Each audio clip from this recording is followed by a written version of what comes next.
بسم اللہ الرحمن الرحیم۔ آج کل سیلاب کی جو صورتحال ہے اور پورے ملک کے مختلف علاقوں میں جو سیلابی صورتحال نے تباہی مچا رکھی ہے اور بہت زیادہ کیجویلٹیز ہو رہی ہیں، نقصانات ہو رہے ہیں مالی اور جانی، تو اس تناظر میں مذہبی حوالے سے ایک بحث چلتی ہے لوگوں میں اور اس پر سوالات آتے ہیں کہ یہ کیا ہے۔ اس کو کچھ لوگ کہتے ہیں کہ یہ عذاب ہے، کچھ لوگ کہتے ہیں یہ مس مینجمنٹ ہے اور آزمائش ہے یا فلاں ہے۔ تو اس پر بحث ہوتی ہے اور بعض لوگوں کی طرف سے یہ سوال آتا ہے کہ یہ آپ یہ بتائیں کہ اس کو کیا کہا جائے، یہ عذاب الہی ہے یا کیا ہے۔ تو اس حوالے سے ہم آج کی اس ویڈیو میں بات کریں گے۔ دیکھیں، مس مینجمنٹ جو ہے یہ کیا ہوتی ہے، پہلے اس کو سمجھ لیں کہ اور اس معاملے کو، اس طرح کی آفات کو جو مس مینجمنٹ کہا جاتا ہے اس کا صحیح تناظر کیا ہے۔ مس مینجمنٹ یہی ہے کہ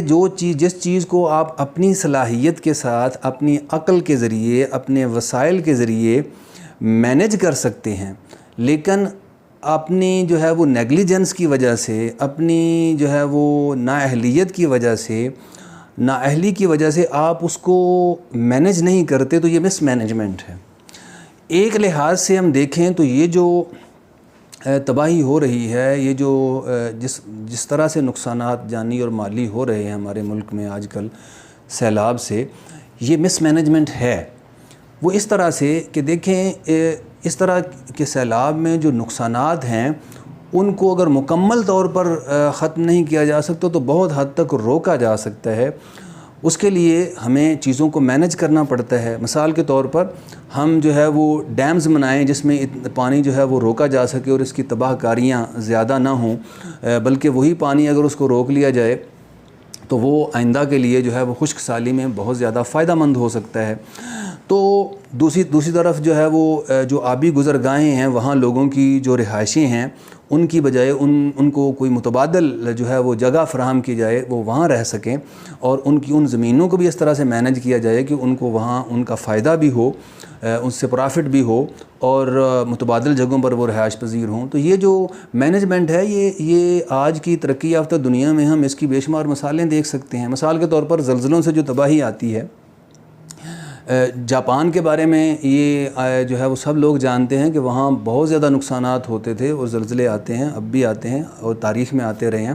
تو انہوں نے ان سے، اس قدرتی آفت سے نپٹنے کے لیے انہوں نے جو ہے وہ اس کے لیے بڑا کام کیا، اور آج ان کی بلڈنگز جو ہیں وہ اس طرح ہیں کہ وہ بہت کم اس میں نقصان ہوتا ہے زلزلوں سے۔ اسی طرح جو ہے وہ دیگر قدرتی آفات سے بچاؤ کے لیے مختلف ممالک میں، ترقی یافتہ ممالک میں بہت جو ہے وہ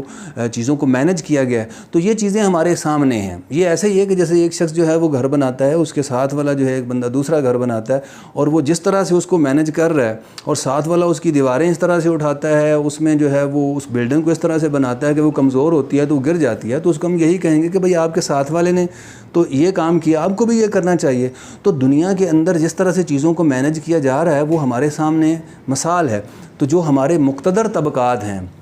جو ہمارے حکمران ہیں، جو اہل اقتدار ہیں، یہ ان کی ذمہ داری ہے کہ چیزوں کو اس طرح سے مینج کریں تاکہ کم سے کم جو ہے وہ نقصان ہو۔ تو اس لحاظ سے دیکھا جائے تو یہ مس مینجمنٹ ہے، اور اس کی ذمہ داری، جب یہ سوال کیا جاتا ہے کہ بھئی جو لوگ جو ہے وہ غریب مارے جا رہے ہیں ان کا تو کوئی قصور نہیں، یہ تو قصور حکمرانوں کا ہے، تو مارے کیوں جا رہے ہیں وہ؟ دیکھیں، جس طرح اقبال نے کہا تھا کہ ہے جرم ضعیفی کی سزا مرگ مفاجات، تو جو ضعیف ہوتا ہے اس پر ہی نزلہ آ کر گرتا ہے، جو عضو ضعیف ہوتا ہے۔ تو اب جو ضعیف ہے، جو بیچارہ کمزور ہے، جس کے پاس وسائل نہیں ہیں، وہی اس طرح کی آفات کا زیادہ شکار ہوتا ہے۔ لیکن یہ بات ذہن میں رکھیے کہ یہ کہنا اس کو اس طرح سے کہ بھئی یہ تو عذاب میں مبتلا ہیں اور عذاب ان پر آیا ہوا ہے، وہ بیچاروں پر تو ظلم ہو رہا ہے، وہ تو مظلوم ہیں، اور وہ ظلم کن کی طرف سے ہو رہا ہے؟ اہل اقتدار کی طرف سے، جو وسائل رکھنے والے لوگ ہیں، جو اشرافیہ ہے، جو مقتدر طبقات ہیں، جن کا کام یہ تھا کہ وہ اپنی لڑائی جھگڑوں میں، اپنے مفادات میں، اپنے بینک بیلنس بنانے میں، اپنے پیسے باہر لے جانے میں، یا ملک میں پیسے زیادہ سے زیادہ جمع کرنے میں تو وہ اس کام میں لگے رہنے کی بجائے جن کے پاس وسائل ہیں وہ وسائل ان پر لگاتے تاکہ ان بیچاروں کو اس طرح کی آفات سے بچایا جا سکتا. تو وہ تو بیچارے مظلوم ہیں اور شہید ہو رہے ہیں، اور ان پر ظلم کرنے والے جو ہے وہ فطرت نہیں ہیں، بلکہ ہمارے مقتدر طبقات ہیں جن کے پاس وسائل ہیں، اور ان وسائل کو وہ صحیح جگہ لگا کر مینج نہیں کرتے. اب رہی بات یہ ہے کہ پھر اس کو عذاب کہا جائے یا کیا کہا جائے، اور اس طرح کے معاملات میں نے پہلے اس پر ایک تفصیلی مضمون بھی لکھا تھا شریعہ میں، اور دیگر جگہوں پر چھپا بھی تھا،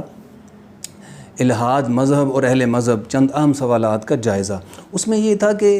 اس بارے میں جو الحاد اور مذہبی رویے ہیں یا ملحدین کے رویے ہیں ان کا تجزیہ اس میں پیش کیا گیا تھا. دیکھیں عذاب جو ہے وہ اس کے بارے میں کیٹاگوریکلی یہ کہنا کہ فلاں آدمی پر کوئی بیماری ہے یا کوئی آفت آئی تو اس پر عذاب آ گیا، یہ بالکل درست رویہ اسلام کے نقطہ نظر سے نہیں ہے. ایک تو یہ ہے کہ جب تک آپ کو کسی یقینی خبر مثلا وحی یا کتاب اللہ یا کسی اور یقینی ذریعے سے آپ کو یہ معلوم نہ ہو جائے کہ یہ واقعی عذاب ہے، آپ اس کو عذاب کہنے کی پوزیشن میں نہیں ہیں، اور نہ یہ کہنا چاہیے، اور نہ یہ دین جو ہے وہ اس طرح کی اجازت دیتا ہے، اور نہ دینی لحاظ سے یہ درست رویہ ہے. دیکھیں اس میں یہ سمجھنے کی بات ہے کہ ایک طرح کی جو آفت ہوتی ہے اس میں وہی آفت بعض لوگوں کے لیے عذاب ہو سکتی ہے، بعض لوگوں کے لیے جو ہے وہ آزمائش ہو سکتی ہے. اب اس کو کیٹیگوریکلی آئیڈینٹیفائی کرنا کہ یہ فلاں شخص کے لیے بطور عذاب ہی ہے، یہ بات، اور اس کو کہنا کہ تم پر یہ عذاب آیا ہوا ہے، یہ بالکل درست بات نہیں ہے. اور اس سے نہ صرف یہ کہ وہ بندہ جو بیچارہ اس آفت میں مبتلا ہے وہ ڈس ہارٹ ہوتا ہے، بلکہ اسلامی رویہ بھی اس کے برعکس ہے. اس کی مثال یوں لیجئے کہ مثال کے طور پر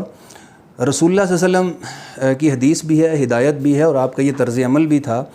کہ جب کوئی بندہ بیمار ہوتا اور آپ اس کی عیادت کے لیے تشریف لے جاتے، اور یہی ہدایت بھی کی گئی ہے کہ آپ بیمار کے پاس جائیں تو ممکن ہے اس کو کوئی آفت کس وجہ سے آئی ہے آپ تو نہیں جانتے، لیکن جا کر اس کو کیسے آپ تسلی دیں گے، آپ اس کو دلاسا دیں گے، آپ اسے کہیں گے لا باسا طہور انشاءاللہ، کوئی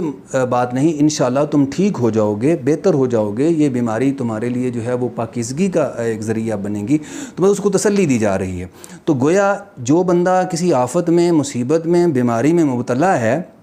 اس کو یہ کہنے کی بجائے کہ بھئی تم پر عذاب آیا ہوا ہے، یہ تو اس کو ڈس ہارٹ کرنے والی بات ہے. مسلمانوں کا جو طرز عمل ہونا چاہیے، ان کو یہ چاہیے کہ وہ ان کو تسلی دیں، دلاسا دیں، ان کی مدد کریں. جو آفت زدہ ہے اس پر پیسے خرچ کریں، اس کو جو جن چیزوں سے محروم ہو گیا اس کی مدد کریں، جتنا کچھ ہو سکتا ہے وہ اس کے لیے کریں، اور اس کو تسلی دیں. یہی سبق جو ہے وہ سیرت کا ہے، اور حضور صلی اللہ علیہ وسلم کا طرز عمل بھی یہی تھا. تو اس طرح سے یعنی اس کو بجائے ڈس ہارٹ کرنے کے اس کو تسلی دینی چاہیے. اب رہی یہ بات کہ یہ کچھ لوگوں کے لیے آزمائش میں، تو اللہ تعالیٰ نے جو ہے وہ قرآن پاک میں ہم دیکھتے ہیں کہ انبیاء پر، اللہ تعالیٰ کے انبیاء پر، نیک بندوں پر بھی مختلف طرح کی آزمائشیں آئیں، وہ بھی مختلف طرح کے مسائل کا شکار ہوئے. تو اس کی ایک صورت جو ہے وہ آزمائش کی بھی ہوتی ہے کہ اللہ تعالیٰ اپنے بعض بندوں کو اس طرح کی آفات سے آزمانا چاہتا ہے کہ وہ کس طرح جو ہے وہ اس میں سے نکلتے ہیں، اور ان کا رویہ کیسا ہوتا ہے، اور اس رویے کا اللہ تعالیٰ دنیا میں بھی اس کا ریوارڈ دیتا ہے اور آخرت میں بھی ریوارڈ دیتا ہے. تو یہ جو رویہ ہے یہ نہ صرف ان لوگوں کے لیے، ان لوگوں کا جو ہے وہ دیکھنا ہوتا ہے، پرکھنا ہوتا ہے ان کو جو اس میں براہ راست مبتلا ہوتے ہیں، بلکہ اوورآل مثلا اس طرح کی جو آفات اس وقت جو سیلابی صورتحال ہے، اس میں رویہ جو ہے وہ مقتدر طبقات کا بھی ہے، اہل ثروت کا بھی جو ہے وہ دیکھا جا رہا ہے کہ وہ کیسا رویہ رکھتے ہیں، وہ کیسا اس پر رد عمل ظاہر کرتے ہیں. تو یہ گویا مختلف لوگوں کی آزمائش ہے، صرف انہی لوگوں کی نہیں جو آفت زدہ ہیں، بلکہ ان لوگوں کی بھی ہے کہ جن لوگوں کے پاس وسائل ہیں، اور حکمرانوں کی بھی ہے کہ وہ کیسے جو ہے وہ اس کو مینج کرتے ہیں، لوگوں کی کس طرح سے مدد کرتے ہیں، اور آئندہ کے لیے اس کے لیے کس طرح سے جو ہے وہ اس کو آئندہ سے جو آفات ہیں اس طرح کی اس سے نمٹنے کے لیے، اسے عہدہ برا ہونے کے لیے، اس میں اپنے فرائض سے وہ کس طرح کی ذمہ داری محسوس کرتے ہیں. حضرت عمر فاروق رضی اللہ تعالیٰ عنہ کے بارے میں آپ لوگ جانتے ہیں، یہ بڑا مشہور جو ہے وہ ایک قول ان کی طرف منسوب ہے کہ اگر فرات کے کنارے کوئی کتا جو ہے وہ بھی پیاس سے مر گیا تو عمر سے اس کے بارے میں سوال ہوگا اب اس سے آپ اندازہ لگائیں کہ گویا اس میں ذمہ دار ٹھہرایا گیا ہے۔ حدیث میں آپ نے فرمایا کہ جس شخص کو کوئی ذمہ داری دی گئی وہ کند چھری سے ذبح کر دیا گیا۔ ہمارے ہاں تو ذمہ داری کو ایک تماشا سمجھا جاتا ہے، تو اس کو جو ہے وہ کند چھری سے ذبح کر دیا گیا کا مطلب یہ ہے کہ اس کی یہ بڑی بھاری ذمہ داری اس پر عائد ہو گئی ہے کہ بھائی اس نے یہ اس کو پورا کرنا ہے، اور جتنے لوگ اس کے ماتحت کام کر رہے ہیں وہ اس کی ذمہ داری ہیں، اور ان کی مشکلات کا ازالہ اس نے کرنا ہے۔ تو اب اگر وہ تو دریا کے کنارے کتا پیاسا مر جاتا ہے تو وہ خلیفہ سے پوچھا جائے گا، تو پر یہاں تو جو ہے وہ ہزاروں لاکھوں لوگ مر رہے ہیں، اور جو اہل جو ہے وہ اقتدار ہیں، جو مقتدر طبقہ ہے، جو اشرافیہ ہے، ان کے پاس وسائل ہیں، اور ان وسائل کے باوجود ان کے ہوتے ہوئے اگر اتنے لوگ جو ہے وہ مر رہے ہیں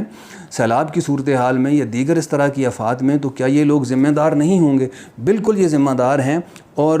ان کو اپنی ذمہ داری محسوس کرنا چاہیے۔ تو گویا ہم یہ کہہ سکتے ہیں کہ اس طرح کی آفات کے بارے میں اگر ہم اس کو سم اپ کریں تو اس طرح کی آفات جو ہیں وہ مس مینجمنٹ بھی ایک لحاظ سے ہیں، اور اس میں حکمرانوں کی ذمہ داری بنتی ہے کہ اس کو مینج کریں، اور اس طرح کی آفات میں اگر لوگ جو ہے وہ مارے جاتے ہیں تو وہ بیچارے ظلماً مارے جا رہے ہیں، اور ظالم جو ہیں وہ مقتدر طبقات ہیں۔ اور دوسری بات یہ ہے کہ ایسی چیزوں کو جو ہے وہ کیٹیگوریکلی عذاب کہنا اور کہنا کہ فلاں آدمی پر عذاب آیا ہوا ہے، یہ بالکل غلط رویہ ہے، بلکہ اس کو دلاسا دینا چاہیے۔ اور آدمی جو ہے وہ ممکن ہے کہ کسی آزمائش میں ہو، اور آزمائش سے بھی زیادہ اس میں جو مقتدر طبقات ہیں ان کا ظلم شامل ہوتا ہے، اس لیے اس کو ڈس ہارٹ نہیں کرنا چاہیے کہ تم پر یہ عذاب آیا ہوا ہے۔ اور تیسری بات یہ ہے کہ یہ آزمائش بھی ہو سکتی ہے، اللہ تعالیٰ جو ہے وہ اپنے جو نیک بندے ہیں ان کو بھی مختلف طرح سے آزماتا ہے۔ تو ہمارا رویہ کیا ہونا چاہیے کہ جو آدمی کسی آفت میں مبتلا ہو اس کو ہرگز یہ نہیں کہنا چاہیے کہ تم عذاب میں مبتلا ہو۔ البتہ جہاں تک اس بندے کا تعلق ہے جو اس آفت میں مبتلا ہے، اس کو ذاتی طور پر کیا کرنا چاہیے، یہ اس کا کام ہے۔ دوسرا بندہ اس کو نہیں کہے گا کہ تم عذاب میں مبتلا ہو، وہ ذاتی طور پر اس کو اپنا انالیسز یوں کرنا چاہیے کہ ممکن ہے کہ مجھ سے کوئی غلطی ہی ہو گئی ہو تب یہ میرا نقصان، تو اس کو اپنی طور پر اللہ تعالیٰ سے معافی کا طلبگار رہنا چاہیے۔ گویا یہ نہ صرف وہ بلکہ پوری قوم اور پورے مقتدر طبقات اور ساری قوم کو بحیثیت مجموعی اللہ تعالیٰ سے معافی کا طلبگار رہنا چاہیے۔ دیکھیں اسلام یہی رویہ دیتا ہے کہ آپ نے تدبیر بھی کرنی ہے اور اللہ سے معافی بھی مانگنی ہے اور دعا بھی کرنی ہے۔ دعا اور دوا یہ دونوں چیزیں اختیار کرنی ہیں۔ کیسے کہ دیکھیں تدبیر جن چیزوں کی وجہ سے آپ پر کوئی آفت آئی ہے، مصیبت آئی ہے، انسان کو اللہ نے عقل دی ہے، آئندہ کے لیے کوشش کرنی چاہیے کہ جو بندہ جہاں تک کر سکتا ہے آئندہ سے جو آفات اس طرح کی آئیں اس سے کم نقصان ہو۔ مثلا ہمارا رویہ اس کے بارے میں دیکھیں کس طرح جو ہے وہ 2010 میں اسی طرح کا سیلاب آیا، لیکن اگر ہم جو ہے ہمارے اشرافیہ کی مقتدر طبقات کی مینجمنٹ ہوتی تو آج اس سے کم نقصان ہونا چاہیے تھا، لیکن بدقسمتی سے 2010 کے سیلاب سے بھی زیادہ نقصان ہو گیا۔ اس کا مطلب یہ ہے کہ اس میں ہماری بحیثیت قوم اور مقتدر طبقات جو ہیں، حکمران جو ہیں، ان کی نااہلی ہے کہ جس کو کم کرنا چاہیے تھا۔ پوری دنیا میں ایسا ہوتا ہے کہ جب کوئی آفت آتی ہے تو آئندہ کے لیے اس کو مینج کیا جاتا ہے، لیکن ہم نے مینج نہیں کیا جس کی وجہ سے یہ نقصان ہوا۔ تو ایک طرف تو اس کی تدبیر، یعنی دونوں چیزیں شریعت کہتی ہے کہ اختیار کرو، تدبیر اور اس کے بعد دعا بھی کرو۔ تو آپ جو ہے جو بندہ اس میں مبتلا ہے، چاہے وہ ذاتی طور پر ہے تو وہ اپنے طور پر، دوسرا اس کو نہیں کہے گا مسلمان، وہ اپنے طور پر کرے گا، اور قوم جو ہے بحیثیت مجموعی اللہ سے معافی کی طلبگار بھی ہو اور اللہ سے دعا بھی کرے اور ساتھ ساتھ تدبیر بھی کرے آئندہ کے لیے۔ یعنی جو بندہ اس آفت میں مبتلا ہے وہ بھی جہاں تک کر سکتا ہے ذاتی حیثیت میں بھی تدبیر کرے کہ آئندہ کے لیے اس طرح کے نقصانات سے بچا جا سکے، اور سب سے زیادہ بڑی ذمہ داری جو ہے وہ اہل اقتدار کی، حکمرانوں کی ہے کہ وہ اس کو جو ہے وہ آئندہ سے مینج کریں۔ وآخر دعوانا ان الحمد للہ رب العالمین۔